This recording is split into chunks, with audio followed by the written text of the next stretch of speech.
Muy buenas tardes nuevamente para todos. No queremos iniciar sin antes presentarnos y agradecer a cada uno de ustedes por conectarse con nosotros. Mucho gusto, mi nombre es Angélica Mateus, gerente comercial de Trust Group Consultores, y para mí es un placer acompañarlos el día de hoy. Quiero contarles que somos una compañía que opera a través de 4 verticales de negocio, lo que nos ha permitido alcanzar más de 6,000 casos de éxito, marcando un referente en el mercado. A continuación, realizaré una breve reseña de estas verticales con el fin de darles a conocer lo que nos ha llevado a hoy 2020 cumpliendo 17 años. En nuestra marca TG Pensiones, gracias a nuestro equipo interdisciplinario constituido por abogados especializados, actuarios y un equipo logístico de apoyo altamente calificado, proponemos estrategias a seguir en los diferentes ámbitos en materia pensional. Contamos con certificación de calidad ISO 9001, lo cual nos permite brindarle a nuestros clientes procedimientos confiables y pues de alta calidad, como su nombre lo indica. En TG Legal, la experiencia nos ha permitido avanzar en el portafolio de servicios y a través de nuestros abogados especializados en derecho laboral, apoyamos a las empresas en momentos difíciles, brindándoles seguridad y acompañamiento permanente, como ya lo mencioné, en materia laboral. En Handel es otra de nuestras marcas y en este momento puedo decir que se divide en dos. Una línea especial para colombianos en el exterior, donde brinda también soluciones para trámites que necesiten en Colombia. Estos son, por ejemplo, apostilla de documentos, trámites notariales, convalidaciones académicas, entre otras. Y también desde Handel tenemos a Te Acompaño. Te Acompaño es una aplicación para solicitar medicamentos o reclamo de medicamentos, cumpliendo con todas las normas de bioseguridad, brindándole al cliente la protección, evitando desplazamientos innecesarios. En Fora es nuestra línea de educación y formación. Desarrollamos capacitaciones empresariales que se ajustan a las necesidades corporativas de nuestros clientes.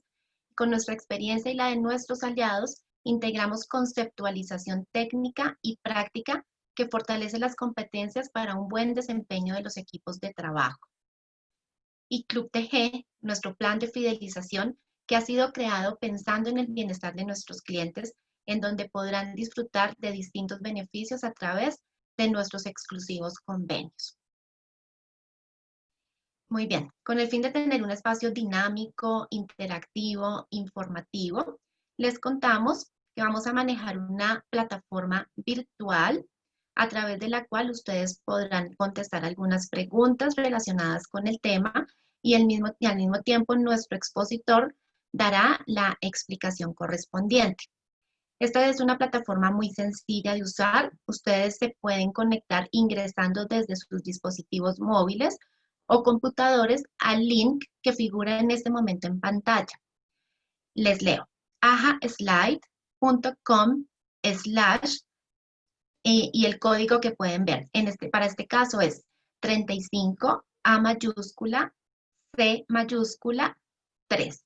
Les repito, ahaslide.com/ 35 A mayúscula, C mayúscula, 3.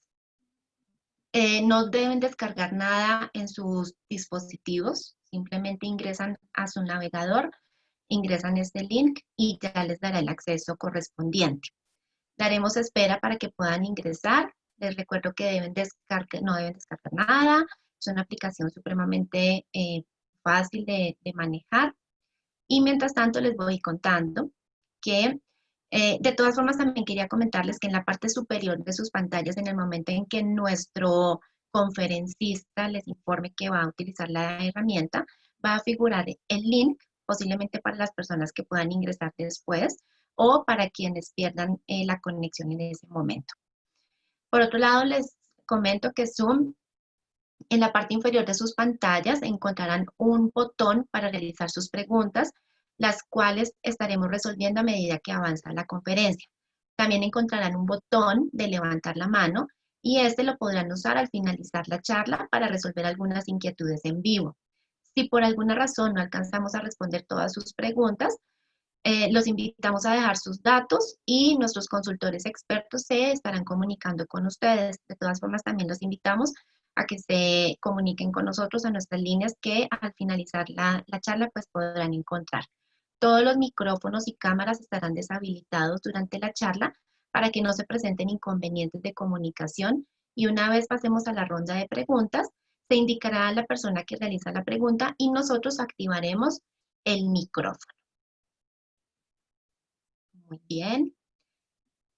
Ok, perfecto. Entonces ya en este momento en pantalla ya me van a colaborar para iniciar con la presentación donde mostraremos el tema del día y vamos a entrar en materia. El objetivo de este espacio es poder brindarles información sobre el fuero de estabilidad laboral que es tan mencionado últimamente en todos nuestros espacios. Entonces, para esta charla, hoy contamos con el doctor Fabián Esquivel. Doctor, no sé si me colabora, por favor, con la presentación ampliada. Y mientras tanto, yo voy a leer el perfil de nuestro abogado. El doctor Fabián Hernández Esquivel Andrade es abogado egresado de la Universidad Libre de Colombia, especialista en seguridad social de la Universidad Javeriana. Se ha desempeñado como consultor, asesor en derecho laboral y seguridad social en el sector público y privado. Cuenta con más de 7 años de experiencia profesional exclusivamente en el área de derecho laboral y seguridad social, asesorando a personas naturales y jurídicas en reclamaciones y procesos administrativos y judiciales. Ya a partir de este momento, entonces le doy la bienvenida al doctor Esquivel y los dejo en su grata compañía. Muchas gracias. Bueno, muchas gracias, Angélica. Muy buenas noches a todas las asistentes. En primera instancia, quiero agradecer a TG por la oportunidad que me brinda en brindar esta charla y a todo el equipo de TG que es posible para desarrollar el tema del día. El día de hoy estamos reunidos para hablar del tema de la estabilidad laboral reforzada o estabilidad ocupacional. Este es un desarrollo jurisprudencial que en primer momento lo estableció la sentencia T 427 del 92, la cual fue como el precursor de esta estabilidad. ¿Qué decía grosso modo esta sentencia, ¿no? Pues que se facultaba de no remover libremente a los empleados de carrera administrativa cuando medían circunstancias de debilidad manifiesta por invalidez parcial o total. Entonces, para el magistrado ponente en su momento, arguyó que es indispensable para las autoridades públicas ceñir sus actuaciones al principio de la buena fe, consagrado en el artículo 83 de la Constitución, y aunque la administración pueda aducir la legalidad de su decisión, si conlleva o vulnera alguna protección al trabajador, pues se debe partir del principio de la buena fe en cuanto a la oportunidad y proporcionalidad de la medida. Entonces, una resolución inoportuna o inadecuada que no tenga en cuenta la condición de debilidad manifiesta en la cual se encuentra la persona al momento de ser promovida, pues esta promoción estará viciada de nulidad. Esa fue como la sentencia Huito que fue en el año 92 y que ha tenido una serie de desarrollo vía tutela, y el legislador estableció a través del artículo 26 de la ley 361 que estará en cabeza del... Perdón, un segundo. ¿Están viendo la pantalla? Es que no me aparece aquí que esté compartiendo la pantalla. Sí, doctor, se está compartiendo. ¿Sí? Sí, Ah, bueno, listo.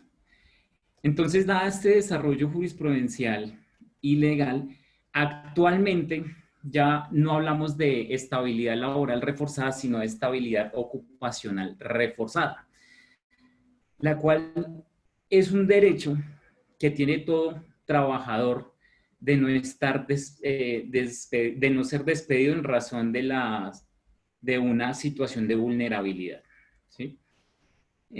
Según la Organización Mundial de la Salud, se estima que más o menos el 15% de la población mundial cuenta con una condición de discapacidad y que su número va en aumento. Esto pues es obviamente una cifra alarmante y entonces debemos tener en cuenta que el pilar fundamental de la seguridad social en Colombia es la prevención. Entonces nos toca tenerlo en cuenta para tomar decisiones.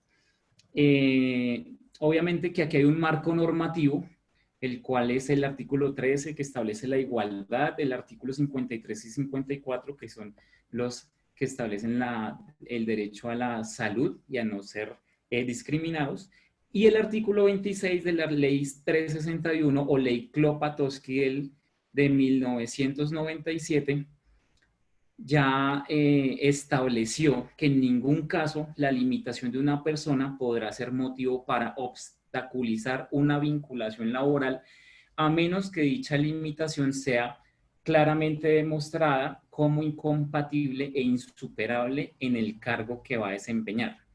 Asimismo, ninguna persona limitada podrá ser despedida o su contrato terminado por razón de su limitación, salvo que medie autorización del Ministerio del Trabajo.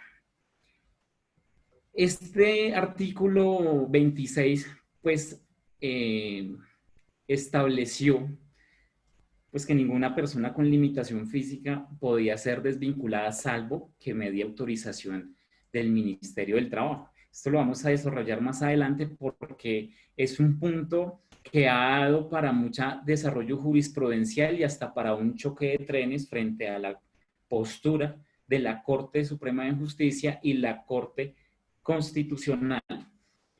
También tenemos pues la Convención 102, 128 y 159 de la OIT, la Convención Interamericana para la Eliminación de la Discriminación de la OEA, la Convención de los Derechos para la Discriminación de la ONU, la Ley 1618 del 2013, que estableció las disposiciones para garantizar el pleno ejercicio de los derechos de las personas con discapacidad, y el decreto 1333 del 2018, que este es reciente, tiene 2 años nomás, que reglamentó las incapacidades superiores a 140 días y se dictaron otras disposiciones importantes que más adelante las vamos a desarrollar porque nos plantea y nos soluciona varios aspectos que teníamos en el vacío normativo que existe aún frente a este tema.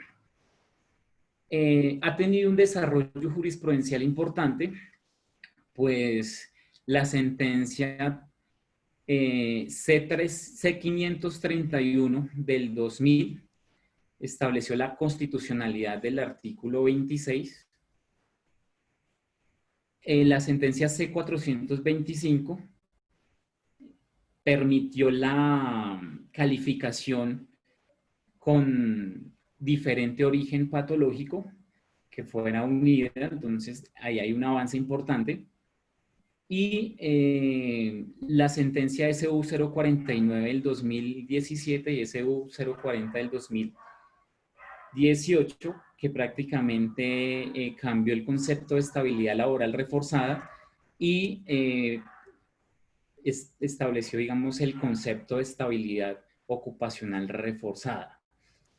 La Corte Constitucional, en la primera sentencia mencionada, la C531 del 2000, amplió la condición de debilidad manifiesta por razones de salud, a través de la cual plasmó que la desvinculación, ya sea por despido o por una renovación del contrato, se presumía ilegal sin la autorización del inspector de trabajo. Lo que hace que se tenga que el empleador deba reintegrar al trabajador a un cargo acorde con su estado de salud. Obviamente que para las empresas esto es algo dispendioso porque en muchos casos se ha visto que no hay lugar a la reubicación del trabajador y también que el, el empleado, el trabajador, pues abusaba del derecho, ¿sí? ¿Qué decía entonces? Hay una excesiva judicialización de este tema, mucha tutela se ha interpuesto, y esto hace que la protección constitucional impone el deber al Estado y a los empleadores de garantizar un ejercicio y un derecho de protección y que el derecho al trabajo se ajuste a las condiciones de salud del empleador, ¿sí? Digamos que la ley 361 establece unas garantías para la población en condición de vulnerabilidad, entre las cuales pues se encuentra básicamente la integración y permanencia en el mercado laboral, prohibiendo que se ejerzan despidos sin justa causa y sin autorización del ministerio, y tendrá que mediar una indemnización legal superior a 180 días de salario. Puesto que a raíz de la sentencia que les acabé de mencionar del 2000 existía, o existe, perdón, una presunción a favor del trabajador en estado de debilidad manifiesta, que supone que el despido se efectuó con causa de su limitación y su obligación al empleador es desvirtuarla frente al Ministerio del Trabajo.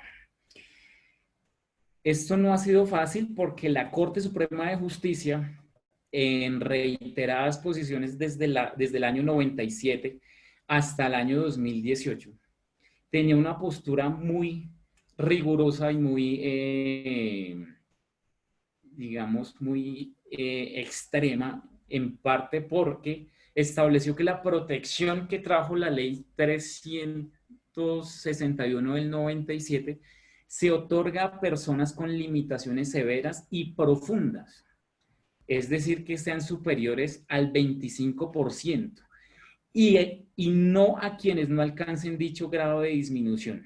En tanto, el derecho a la estabilidad laboral reforzada es una garantía de carácter excepcional. Entonces, en esa época estaba esa posición rigurosa de la Corte Suprema de Justicia, pero estaba la presunción de la Corte Constitucional. Entonces, ahí observamos que hay un choque de trenes, que la sentencia SL 360 del 2018 nos dio esta discusión y estableció que se presume que la calificación, que el abuso es por la condición de salud sin que medie una justa causa. Entonces, he ahí la importancia de que las reglas que las establecen las partes, empleador y trabajador, sean claras para evitar malos entendidos en cuanto a que las establecen las partes, empleador y trabajador, sean claras para evitar malos entendidos en cuanto a que las establecen las partes, empleador y trabajador.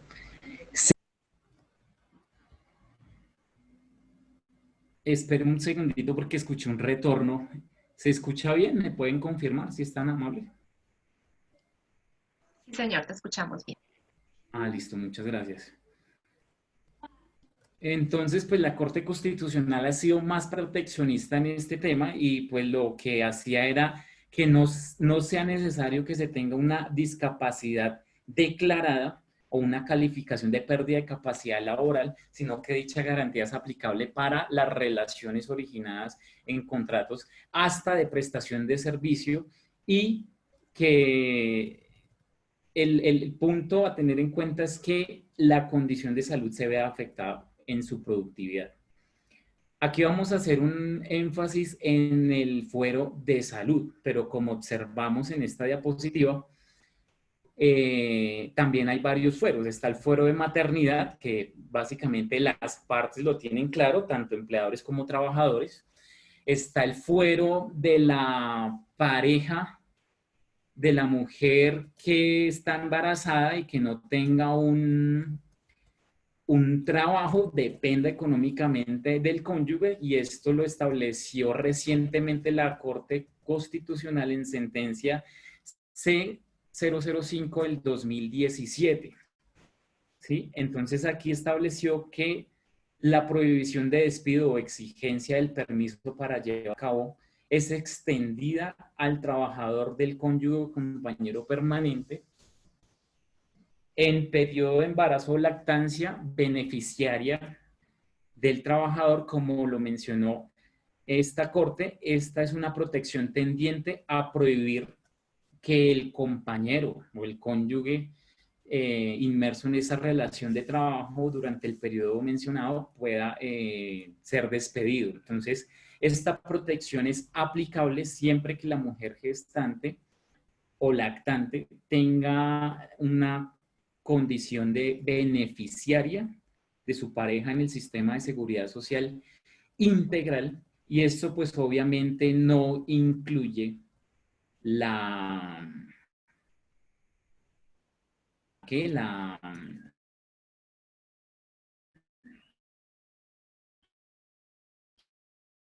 licencia de maternidad. Eh, Así las cosas,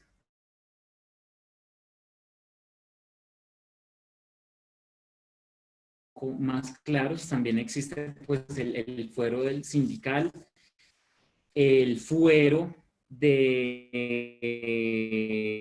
trabajador próximo a pensión también, y se creó principalmente para el sector público, pero ha migrado al sector privado en virtud de la igualdad de derechos. No hay un punto fijo de desarrollos jurisprudenciales por medio de acciones de tutela, y las acciones de tutela tienen efecto interparcial si tienen esos efectos erga omnes para toda la población. Estas han tenido un desarrollo de tutelas tipo T, que es efectos interpartes. Entonces, ahí de la regla primigenia son los 3 años antes de cumplir derechos pensionales, pero que ha cambiado en este año. El año anterior se tenía que entraban a tener el fuero de prepensión las personas que estuviesen a menos de 3 años para cumplir edad o semanas. Esto fue modificado por una acción de tutela de este año que solamente estipuló que el fuero es extensivo solamente para las personas que les faltaren las semanas, no la edad. Obviamente que eso es debatible porque, como les digo, es una sentencia interpartes. Y está el fuero de acoso laboral, que es aquel cuando el trabajador o ha interpuesto quejas ante el comité y estas no han sido solucionadas. Ese fuero opera por un término de 6 meses. Ahora bien, viene la primera pregunta y es la siguiente. Por favor, me ayudan a responder. ¿Sabe qué hacer cuando un trabajador tiene estabilidad ocupacional reforzada? Ustedes ya saben cómo proceder frente a esto. Si me ayudan votando, les agradecería, muy amables.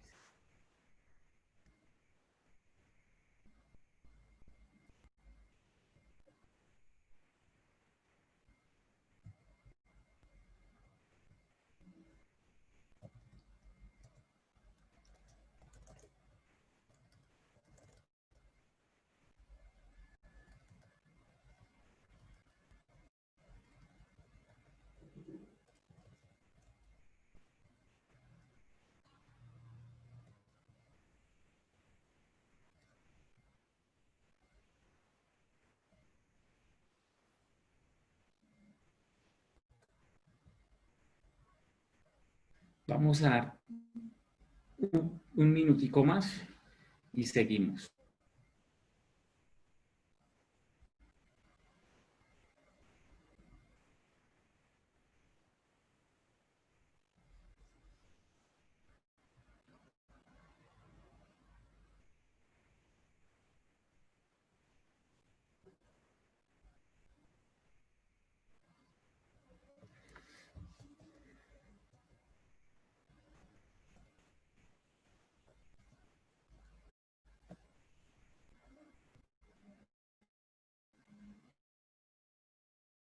Vamos a cerrar votaciones entonces. Muchas gracias.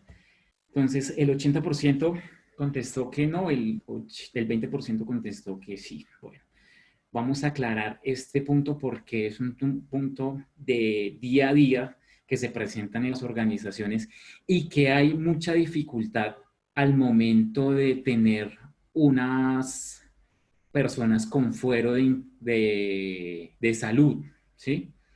Entonces, lo primero que hay que tener en cuenta son revisar 4 aspectos. Debemos revisar qué tipo de contrato tiene el trabajador desde el punto de vista laboral, si tiene permisos, si ha tenido citas médicas, si ya tiene calificación de pérdida de capacidad laboral o está en ese proceso, ¿sí? Observar alternativas de vinculación o renuencia en incapacidades, porque no es lo mismo tener, digamos, 50 incapacidades de 2 días a tener una incapacidad de 100 días, ¿sí? Entonces ahí varía la circunstancia y ahí el llamado que están a cargo del personal, pues que tengan en cuenta que debemos comunicación muy constante con el trabajador y que éste nos esté dando cierta parte de tranquilidad normalmente o regularmente para no caer en que no se sabe qué ha pasado con ese trabajador. Gestión en esos trabajadores con fuero de salud. El segundo aspecto a tener en cuenta es desde el punto de vista de la seguridad social. Capacidad ya fue cobrada, si no fue cobrada, si ya fue calificado con capacidad permanente parcial o ya de una invalidez, si las prestaciones asistenciales le han sido dadas y si el trabajador efectivamente las ha aprovechado, ¿no? Y el empleador también, si ha hecho gestión de cobro de cartera. Desde el punto de vista médico laboral, tenemos que tener en cuenta el manejo de las historias clínicas y la calificación de pérdida de capacidad laboral, con los respectivos recomendaciones médicas que haya otorgado el galeno. Entonces, ahí hay que hacer un seguimiento por cuánto tiempo se estableció esa recomendación médica y desde cuándo se la estableció a nuestro trabajador, ¿sí? Porque se observan casos que la persona ha tenido unas incapacidades irregulares, 10 días va a trabajar, otros 30 días de incapacidad. Entonces ahí se observa que no tanto el trabajador como desde el punto de vista del empleador. Ahí tenemos que ir de la mano para que se defina la situación, ¿sí?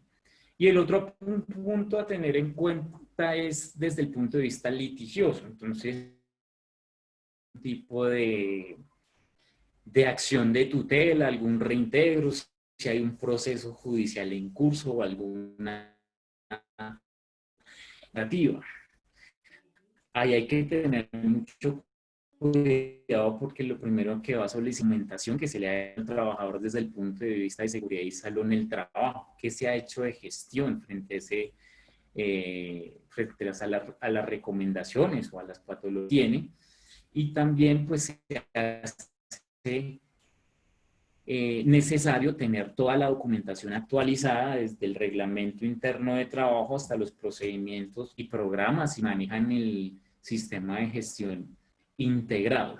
Entonces ahí nos toca ser muy juiciosos. Entonces, obviamente que cuando una persona está incapacitada, no hay, opera ese fuero de salud y hay que tener en cuenta que las incapacidades desde el punto, las paga los 2 primeros días, pues el empleador desde el tercero hasta el día 180, la EPS desde el día 181 al día 140 la paga a administradora de fondo de pensiones si es enfermedad de origen común, ¿no? ¿Qué es lo que normalmente pasa? Pues esto se evidencia, por ejemplo, el 90 o el 88% de las incapacidades se generan por riesgo común y el 10 o el 12 se generan por riesgo laboral. Entonces hay obviamente una desproporción que nos toca muy presente, ¿no? Desde el día 541 en adelante vuelve y la paga la AES. Obviamente que una persona que llegue a más de 180 días, pues, ¿qué sucedió? Hay que hacer un balance, hay que revisar concretamente las historias laborales a ver qué ha sucedido con ese trabajador. Entonces ahí el llamado es tener en cuenta eso. Actualmente, Doctor pues con la Fabián, sentencia, sí señora. qué pena, qué pena. Lo que pasa es que se está entrecortando la comunicación, entonces de pronto mientras se restablece el internet, le vamos a dar paso a la doctora Laura Isabel Prías para que apoye y continúe con lo que nos está informando en este momento, mientras restablecemos y ya volvemos a retomar. Qué pena con todos ustedes. Entonces, a partir de este momento le damos paso a la doctora Laura Isabel.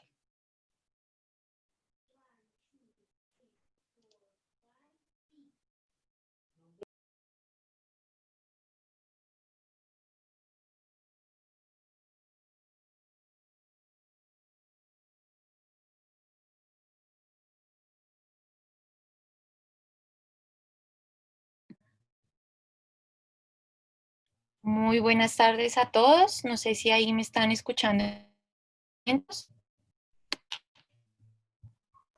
Sí, señora.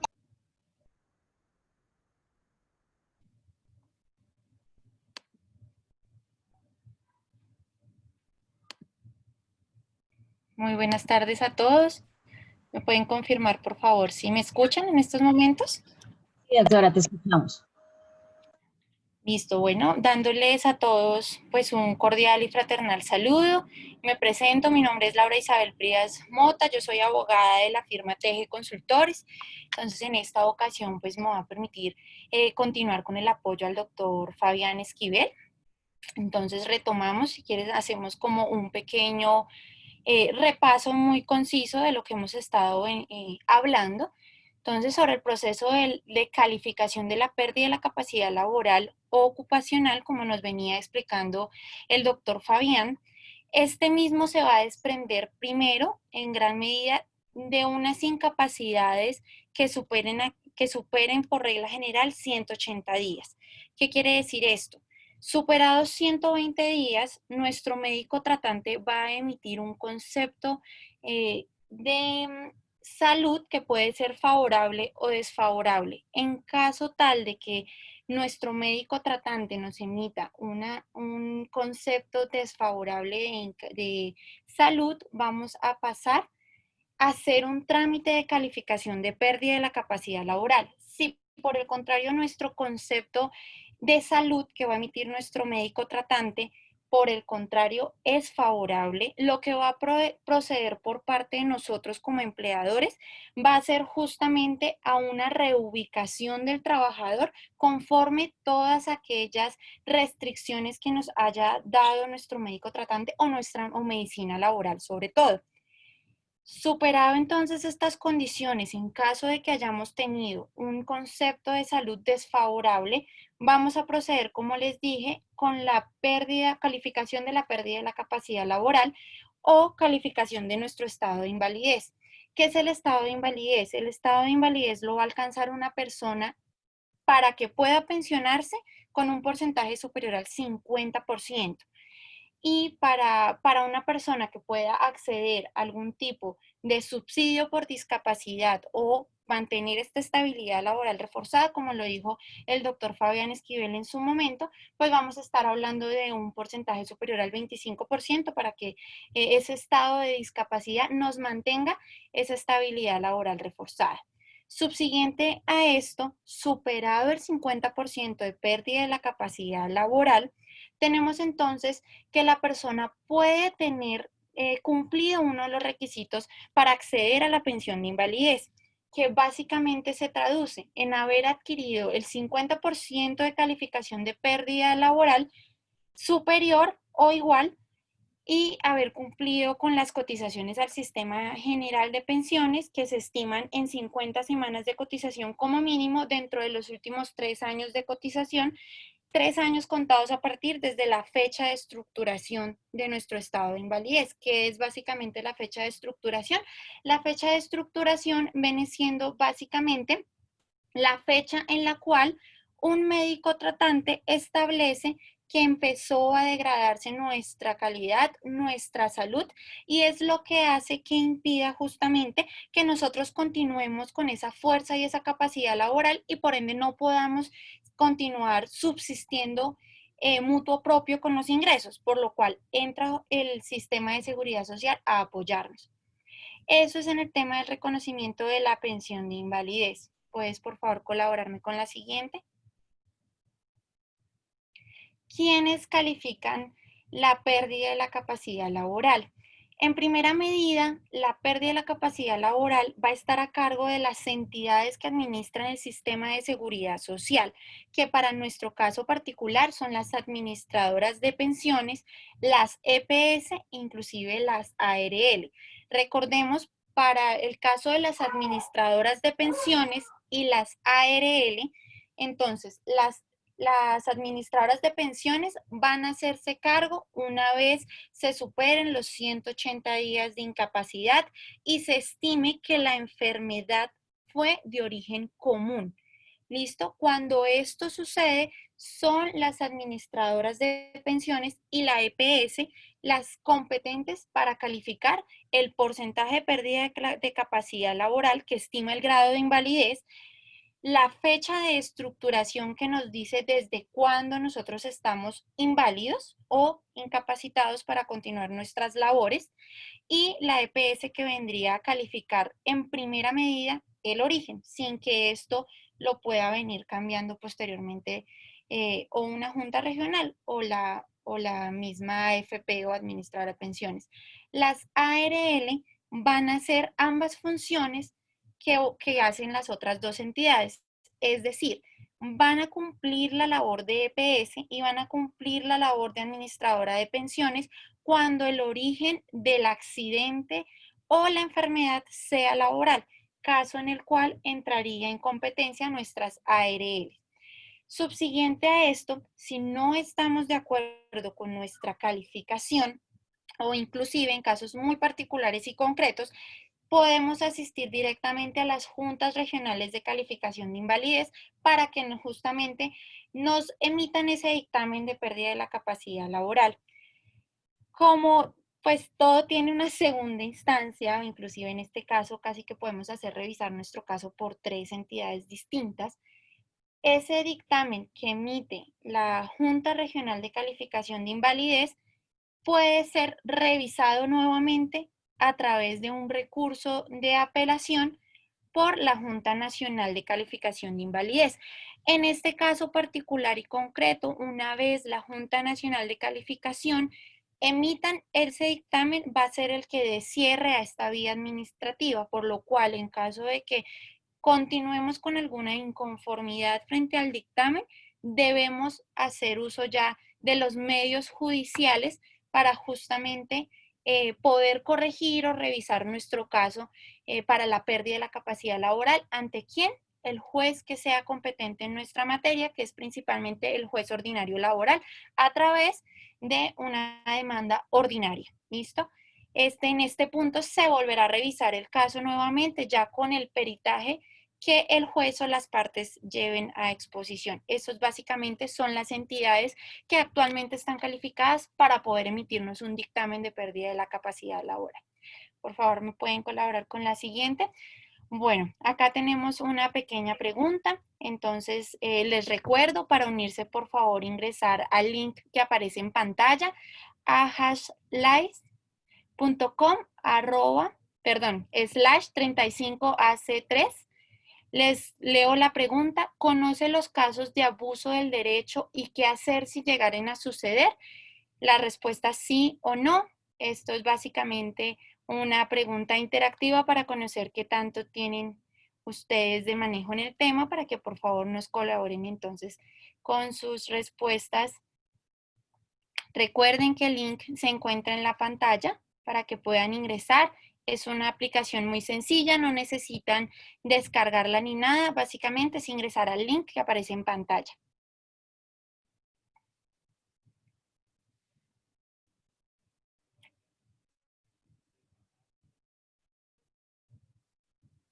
Vamos a conceder unos segunditos más para que por favor nos colaboren.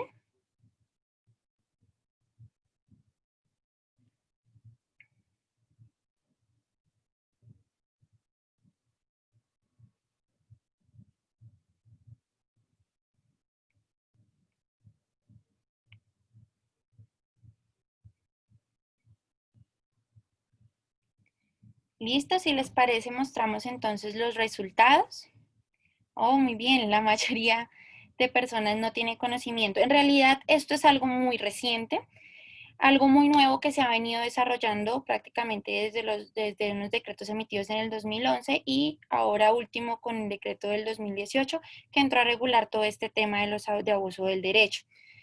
Entonces, recordando, ¿qué se entiende por casos de abuso del derecho? Son aquellos casos en los cuales uno como empleador empieza a evidenciar que las personas buscan es alargar y postergar incapacidades en aras de mantener un puesto de trabajo sin necesidad de que haya una prestación directa del servicio. Hay varias particularidades y reglas para la expedición de una incapacidad y también las hay para que las mismas sean tenidas en cuenta para el tema de reconocimiento pensional. Entonces, en ese orden de ideas, la ley ha establecido, ¿lo retornas por favor? Qué pena. Entonces, la ley ha establecido aquellos casos en los cuales se pueden entender como abuso al derecho, justamente, sobre todo de las incapacidades.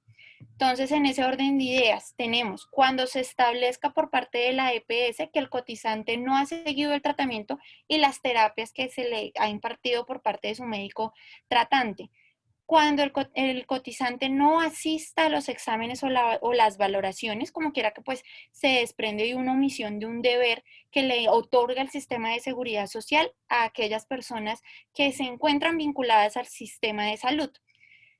Cuando se detecte una posible alteración o fraude en algunas de las etapas del curso de incapacidades, entiéndase fraude como cualquier omisión a la verdad que se vea, puede ser falta a la verdad, puede ser alteración en documento público o privado o algunas aquellas que se vea que se presume una mala fe de aquella persona que busca postergar esas incapacidades.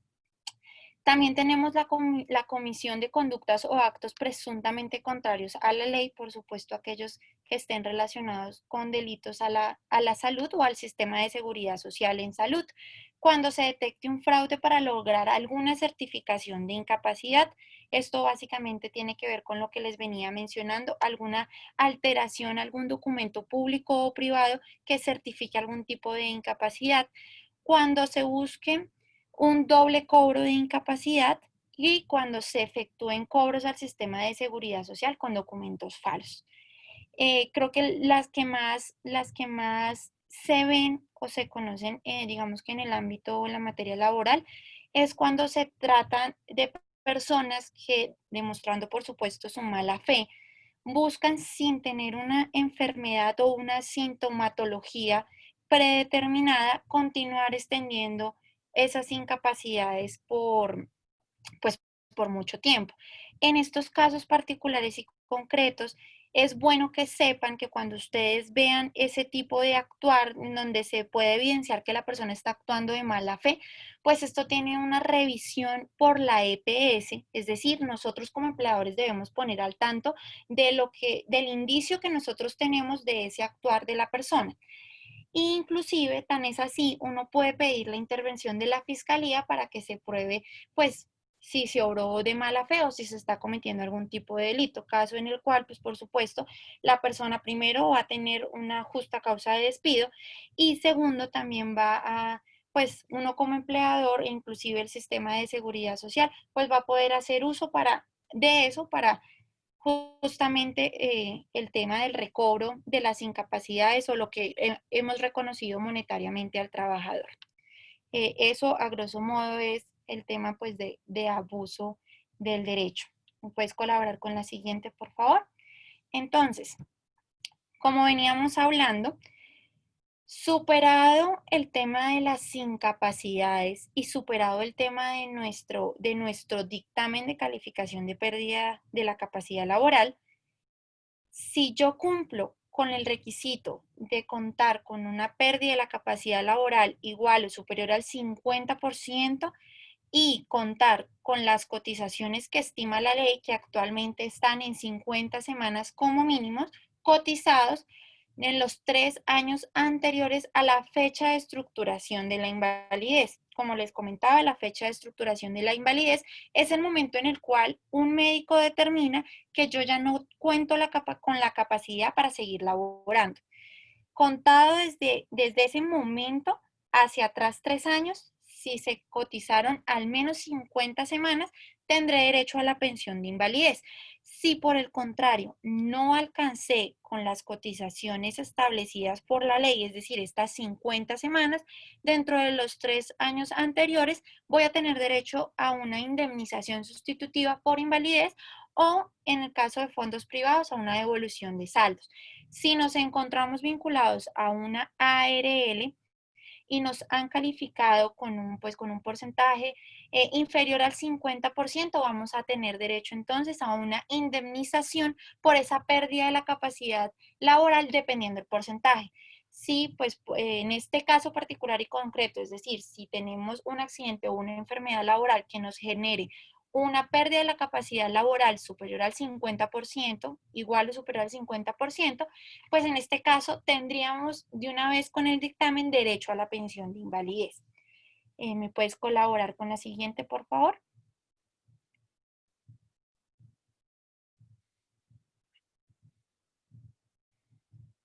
Listo. Las administradoras responsables del pago de la pensión de invalidez por origen común o por regla general son los fondos privados de pensiones y colpensiones, dependiendo de donde usted se encuentre vinculado. Y para el caso de los accidentes laborales o las enfermedades laborales, va a ser la ARL la responsable de asumir ese pago o ese reconocimiento de pensión de invalidez. Siguiente, por favor. Bueno, les agradecemos a todos. Esperamos, pues, por supuesto, contar con su participación. Cualquier duda o inquietud sobre el tema, pues, damos inicio entonces a la etapa de preguntas, para que entonces, por favor, le doy el paso a Lorena para que entonces nos colabore con esta nueva etapa. Hola, doctora Isabel, ¿cómo estás? Hola, Bueno, John. sí, bueno, entonces para dar continuidad a la charla, vamos a dar paso a algunas de las preguntas, por lo cual podemos dar clic en el botón levantar la mano. Como les comentamos al inicio, vamos a intentar dar paso a la mayoría de preguntas. En dado caso que la pregunta no fuese resuelta o no alcance el tiempo, nos pueden dejar sus datos y con mucho gusto daremos su respuesta de forma personalizada. Ok, entonces vamos a ver. Aquí hay 4 personas con la mano levantada. Vamos a ver. Juan Carlos Jiménez. Juan Carlos Jiménez, por favor, ¿puede activar su micrófono?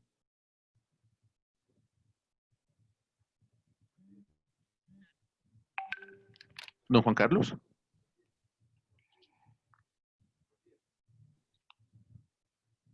Aló, don Juan Carlos, ¿nos escucha?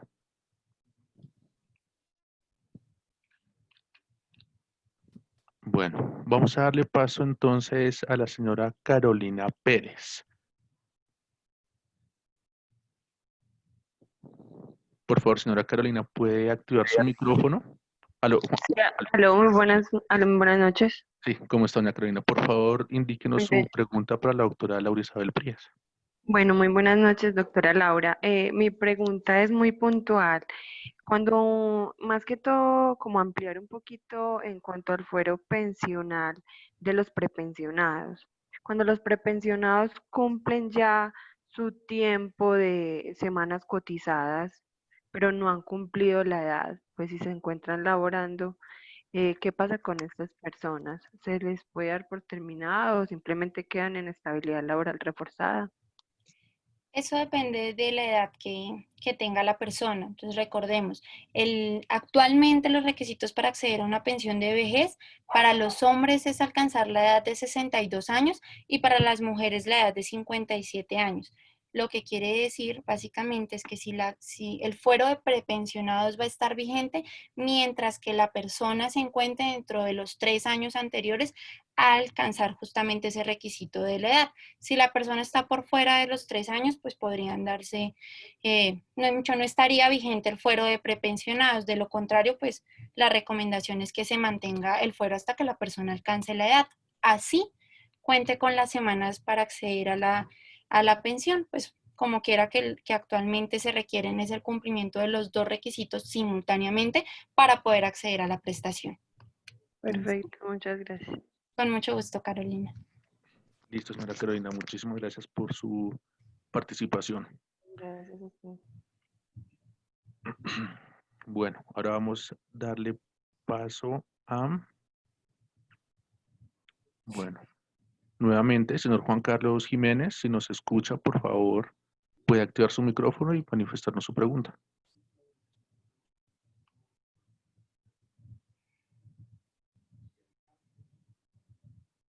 Bueno, miremos por acá entonces. Listo, doctora, muchas gracias. Vamos a responder unas preguntas que nos hicieron por el chat.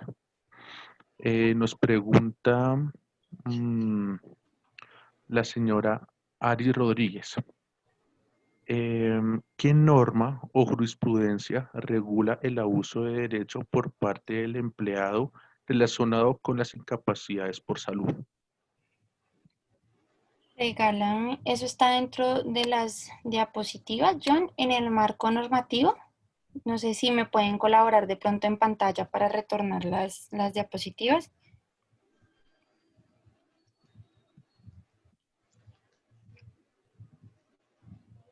Está casi dentro de las primeras.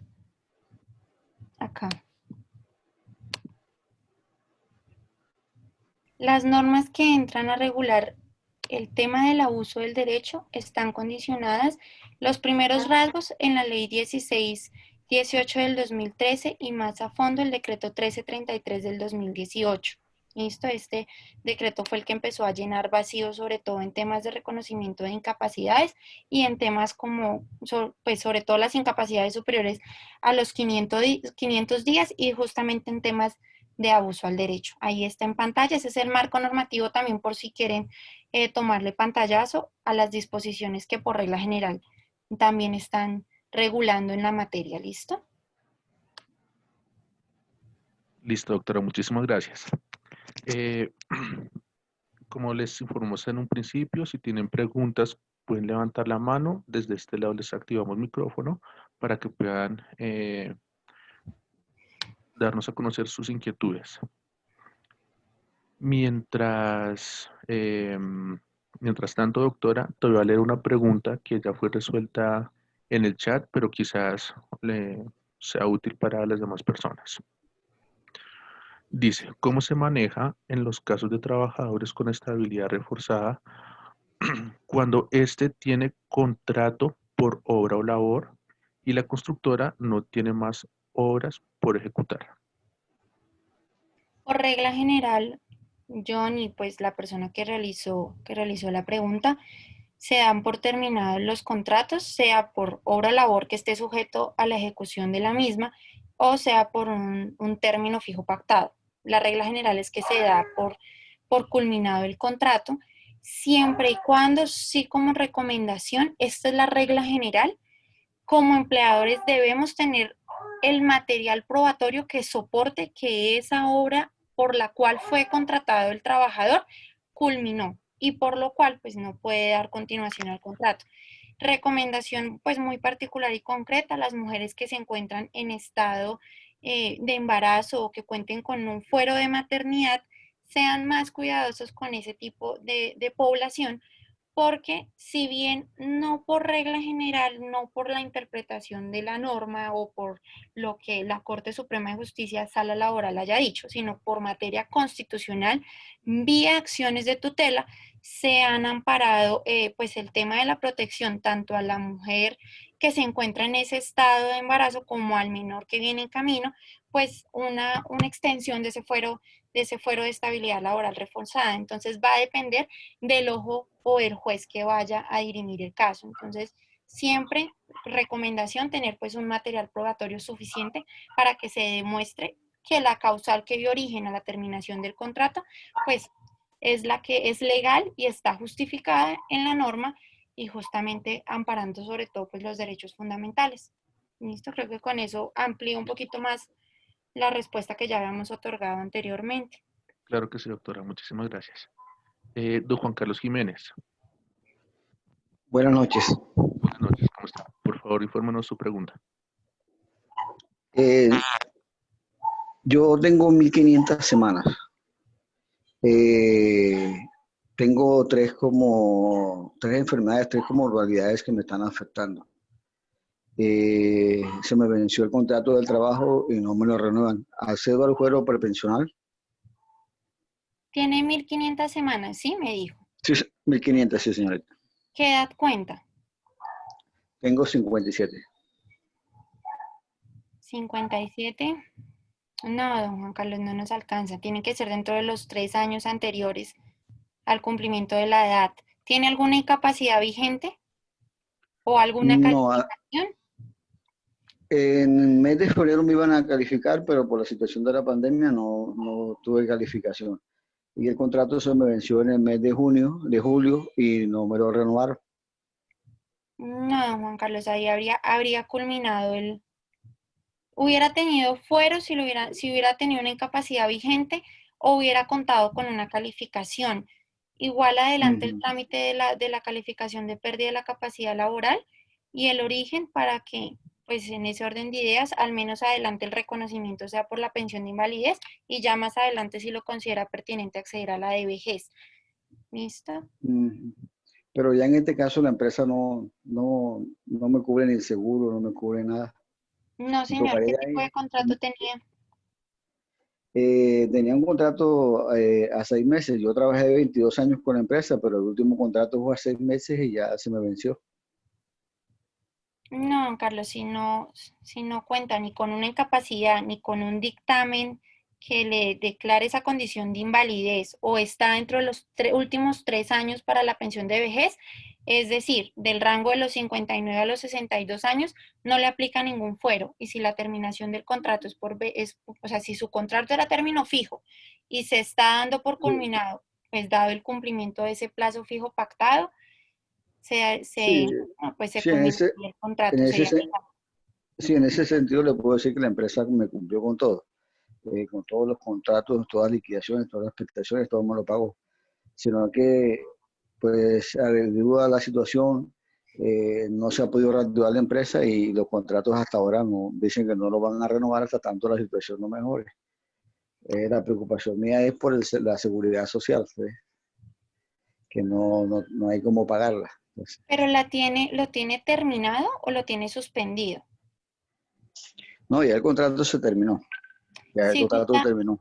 si gusta, don Juan Carlos, por favor, déjenos sus datos y un asesor de nuestra firma se va a estar comunicando.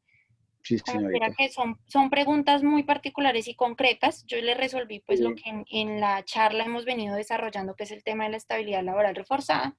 No obstante, pues si le parece, déjenos sus datos y revisamos a fondo sobre todo la causal por la cual están dando por culminado el contrato.